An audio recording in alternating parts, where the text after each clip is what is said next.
According to the Webster's New World Dictionary, poverty is defined as the condition of being poor. Impoverished people are usually lacking resources such as food, shelter, and money. There are currently 382 million Americans living in the United States.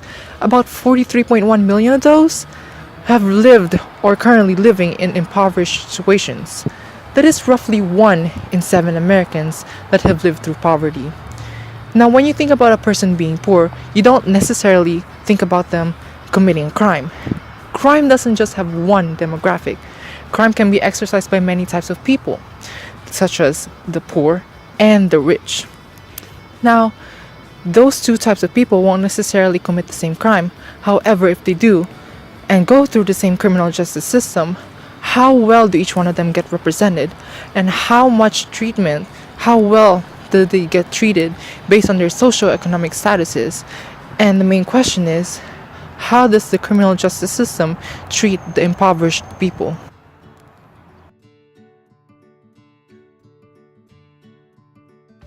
Poverty is defined as a condition or quality of being poor.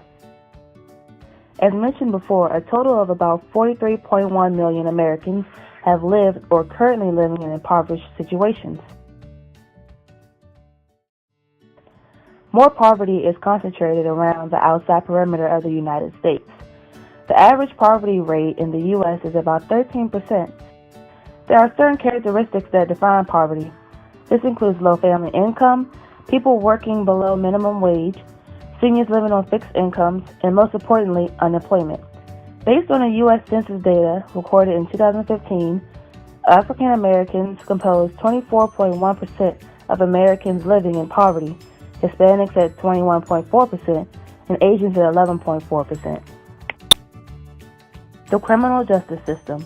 Most of the time when you think of criminal justice, you think of the police to investigate and attorneys to prosecute, but it's far more complicated than just that.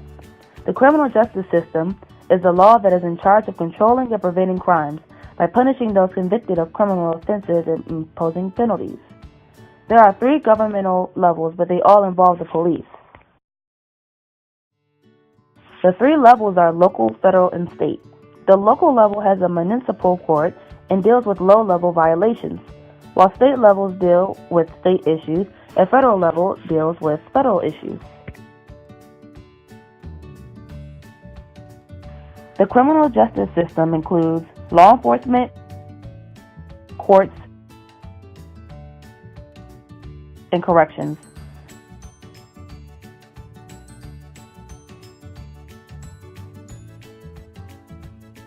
The law enforcement is the initial contact with the police and criminal activity. The police are in charge of gathering evidence to use in court. They must read you your rights. The court system includes prosecutors and defense attorneys, and of course the judge. Prosecutors file charges against the criminal, and defense attorneys support the offender. The judge makes the final decision over cases and can declare a sentencing. Corrections include correction officers who take care of individuals in jail. They make sure offenders follow their release plans, help them obtain employment, and court-ordered counseling.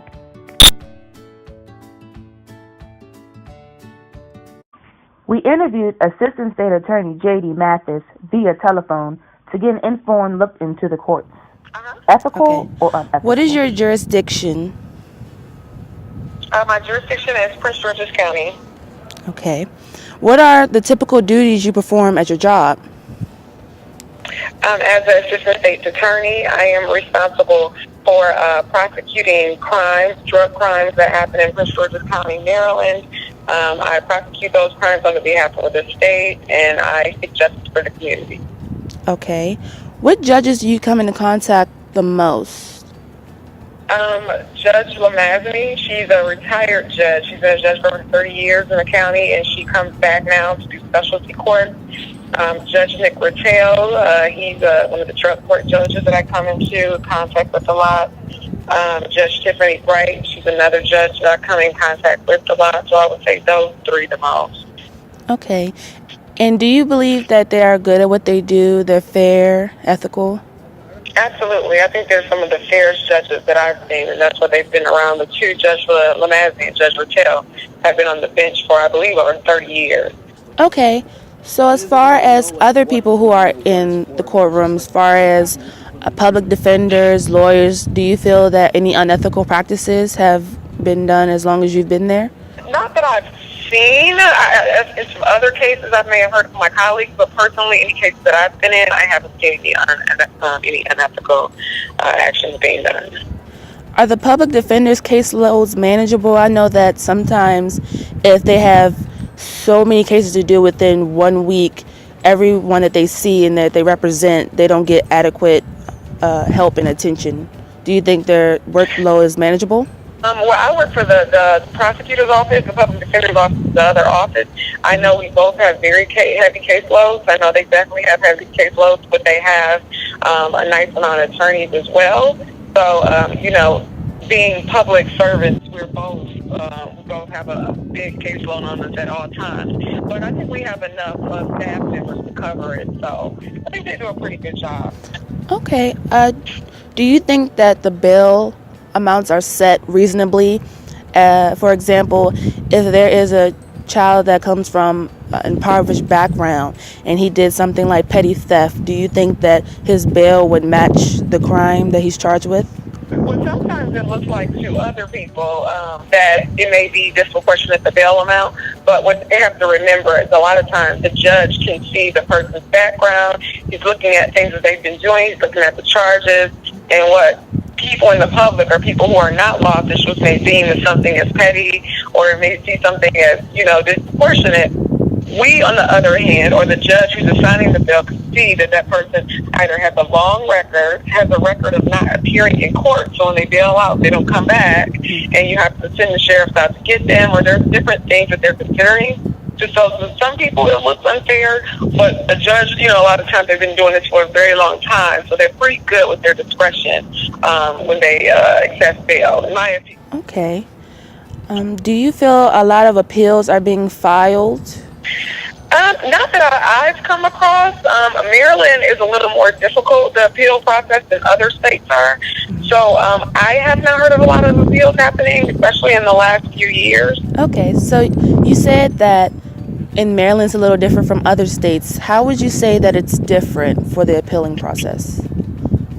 Well, I'm from Michigan, so in Michigan we have the Court of Appeals, and you have different levels before you can take it up to the court. Maryland has the Maryland Court of Appeals, and then you have to go all the way up. So it's basically in Michigan you have 3 tiers that you can go before you can appeal a case to the highest. Mm-hmm. In Maryland, you only have 2, so it's a little bit more difficult because you have to get all the way up to the final level of Court of Appeals before they can make the decision. Maryland has a few more loopholes that you have to get to before it can even get to the top court for them to make their decision. And a lot of times it doesn't make it past the second court to even get to the third court. I understand that you're the assistant state attorney, correct? Yes. From your colleagues or, anybody that you may have known that doesn't directly work with you, as far as lawyers go, do you feel that they are truly for their clients and not worried about, money? Because a lot of people cannot afford lawyers. So are they really focused on their client or just being paid? I've seen, like I said, I can only go on my experience, especially in Prince George's County, which is, primarily African-American county. Most of the attorneys, and we know most of the defense attorneys, because a lot of them used to be either what we are, assistant state's attorneys, or, they're around the courthouse a lot and they take certain cases. Most of them I've seen are very, very interested in their clients and the well-being of their clients, because a lot of their clients are, a lot of people in the criminal justice system, as everyone knows, is disproportionate anyway. Mm-hmm. And, seeing an all-black county where the crime level is higher anyway, and there's a lot of young African-American people who are committing these crimes, a lot of the attorneys who used to be prosecutors or who are African-American themselves are really interested in getting back to the community and helping these young people out. So they're not in jail, for excessive amount of time. So they are given a fair chance to change their life. So they are given fair representation. So from what I've seen, the defense attorneys are very, very vested in their clients. All right. Thank you so much, Ms. Mathis.